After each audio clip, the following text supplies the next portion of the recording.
اور یہ تنہا اٹھتا ہے، وضو کرتا ہے، موسم کی پرواہ نہیں کرتا، سردی گرمی کو نہیں دیکھتا، اور یہ اپنی نیند کو قربان کرتا ہے، بستر کو چھوڑتا ہے اور آ کے مصلے پہ کھڑا ہو جاتا ہے، رکوع میں جاتا ہے، سب سے پہلے تو کہتے ہیں اللہ اکبر، اللہ تو بڑا ہے، میری نیند بڑی نہیں، گھر والے بڑے نہیں، یہ میری ضروریات بڑی نہیں ہے، اللہ تو بڑا ہے۔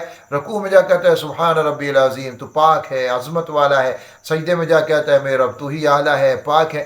تو جب یہ بندہ ساری کائنات سے کٹ کے، سب کو چھوڑ چھاڑ کے، یہ آ کے مصلی پر سجدے میں سر رکھ کے کہتا ہے ربا تو ہی بڑا ہے، تو ہی اعلیٰ ہے، تو ہی پاک ہے، تو بتائیے پھر اس رب کو اب اس بندے کے ساتھ کتنا کتنا کتنا پیار آتا ہوگا اس بندے کے اوپر، کتنی محبت ہوتی ہوگی، کیسی رحمتیں جوش میں آتی ہوں گی۔ اور پھر جب یہ ہاتھ اٹھا کہتا ہے میرے اللہ تو ہی مجھے دینے والا ہے، تو ہی مجھے دینے والا ہے، تو پھر رب اس کو عطا فرما دیتا ہے۔ آپ تہجد کی پابندی کیجیے اور ساتھ میں یہ 2 تسبیحات کیجیے۔ یہ اس وقت تہجد کے نوافل پڑھیں اور خشوع خضوع سے پڑھیے، اور اس کو تھوڑا سا پڑھیں، مسلسل پڑھیں، ایک اپنی عادت بنائیں۔ اب تو دیکھیں راتیں لمبی ہو رہی ہیں، سردیاں آ گئی ہیں، رات لمبی ہے، نیند بھی پوری ہو جاتی ہے۔ اگر عشاء کے بعد بندہ سو جائے تو اچھا خاصا وقت ملتا ہے اس کو، اور آسانی سے وہ جاگ سکتا ہے تہجد کے وقت میں۔ تو آپ اگر تہجد کے وقت میں اٹھیں اور اچھے طریقے سے نوافل کو ادا کریں، نوافل کو ادا کرنے کے بعد وہیں پر بیٹھے ہوئے 2 تسبیحات کیجیے۔ ایک لا الہ الا انت سبحانک انی کنت من الظالمین، پڑھنا نہیں ہے، دل سے نکالیں اس کو، دل سے، دل سے۔ یہ ایک تو یہ ہے کہ بس تسبیح پڑھی لا الہ الا انت سبحانک انی کنت من الظالمین، لا الہ، کتنا ہو گیا، اتنا ہو گیا، 30 40 50 100 ہو گئے، چلیں جی تسبیح پوری ہوگی۔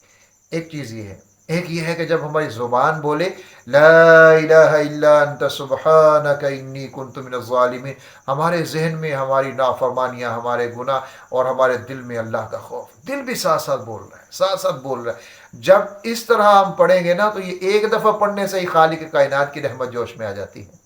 لا الہ الا انت سبحانک انی کنت من الظالمین، ایک تسبیح ہے۔ اور دوسری تسبیح جو آپ نے کرنی ہے وہ یہ ہے سبحان اللہ والحمد للہ ولا الہ الا اللہ واللہ اکبر ولا حول ولا قوة الا باللہ العلی العظیم، سبحان اللہ والحمد للہ ولا الہ الا اللہ واللہ اکبر ولا حول ولا قوة الا باللہ العلی العظیم۔ یہ ایک تسبیح آپ نے کرنی ہے۔ یہ 2 تسبیحات کرنے کے بعد آپ نے درود شریف پڑھنا ہے، اللہ رب العزت کی حمد و ثنا کرنی ہے، اور پھر اپنے رب سے مانگنا شروع کر دینا ہے، اور مانگنا ہے، مانگنا ہے، مانگنا ہے۔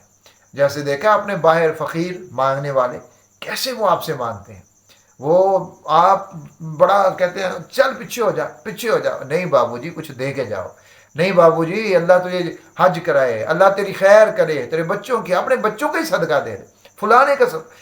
تو وہ ایسے ایسے جملے ان کی زبان سے نکل جاتے ہیں کہ بندے کا دل جو ہے نا یہ موم ہو جاتا ہے، اور نہ چاہتے ہوئے بندہ کہتا ہے یار چلو کچھ نہ کچھ اس کو دے دو۔ تو مانگنے کا جو سلیقہ ہوتا ہے نا، مانگنے کا سلیقہ یہ دینے والے کو راغب کرتا ہے اپنی طرف، پھر دینے والا دے دیتا ہے۔ تو رب سے مانگنا ہے فقیر بن کے، پڑھنی نہیں ہے دعائیں، کوئی بھی دعائیں نہیں پڑھنی، مانگنا ہے فقیر بن کے کہ مولا تیرے در پہ آ گیا ہوں، اور تیرے نبی کی حدیث ہے کہ اس وقت تو آسمان دنیا پر ہے اور تیری رحمت پکار رہی ہے کہ جو مانگنے والا ہے اس کو مل جائے گا، تو میں تیرے پاس آ گیا ہوں بس مانگنے کے لیے، اور آج میں اپنا دامن بھر کے جاؤں گا، میں نے خالی نہیں جانا، میں نے آج لے کر جانا ہے۔ اتنا مانگیے اور اتنا مانگیے اور اتنا مانگیے کہ انتہا کر دیجیے۔ اور پھر دیکھیے کہ چند دن اگر آپ اس طرح تہجد پڑھ لیتے ہیں میرے عزیزوں، چند دن آپ خود دیکھیں گے کیسے کایا پلٹ، کایا پلٹ عمل، یہ کایا پلٹ عمل ہے، کایا پلٹ جاتی ہے، قسمت بدل جاتی ہے، رستے بدل جاتے ہیں، آسانیاں، راحتیں دنیا کا کوئی مسئلہ نہیں ہے بھائی جو یہاں پر حل نہیں ہوگا، کیونکہ یہ ہمارے رب کا ہے۔ ایک ڈاکٹر کے پاس جاتے ہیں، یہ آنکھوں کا اسپیشلسٹ ہے، یہ دانتوں کا اسپیشلسٹ ہے، یہ جگر کا، یہ معدے کا۔ میرا رب تو ساری کائنات کا ہے، وہ تو سب کا خالق و مالک ہے، اس کے پاس کسی ایک چیز کا نہیں کہ یہ مانگو گے تو ملے گی دوسری نہیں ملے گی، سب کچھ اس کے پاس موجود ہے۔ جو چاہو جتنا چاہو تم اس کے خزانوں سے لے سکتے، مانگو، خوب مانگو، رو کر گڑ گڑا کر، آج ان کے ساری، اور پیچھے پڑ جاؤ جیسے فقیر پیچھے پڑ جاتا ہے، مولا تم نے دینا ہی دینا ہے، یا اللہ تو نے دینا ہے، تیرے سوا تو میرا ہے ہی کوئی نہیں۔ اور حقیقت تو یہی ہے، ہمارا کون ہے اللہ کے سوا؟ وہ نہ دے تو ہمیں کہاں سے مل سکتا ہے؟ تو آپ بس یہ کیجئے اور پھر دیکھیے کہ کیسے زندگی بدلتی ہے، کیسے رب عطا فرماتا ہے، کیسے آپ کے سارے کام بن جاتے ہیں. ہر کام بنے گا انشاءاللہ تعالی، ہر کام بنے گا. جو بھی آپ کے کاروبار کے، رزق کے، ملازمت کے، شادی کے، شفا کے، جس طرح کے بھی آپ کے مسائل ہیں سارے بنیں گے. سب ٹھیک ہوگا، سب ٹھیک ہوگا، کیونکہ ٹھیک کرنے والا رب ہے. وہی ٹھیک کرنے والا ہے. اس کے پاس ساری طاقتیں ہیں، اس کے پاس ساری طاقتیں ہیں. اس سے ہم لینے والے ہوں گے تو پھر ہمیں مل جائے گا میرے بھائی.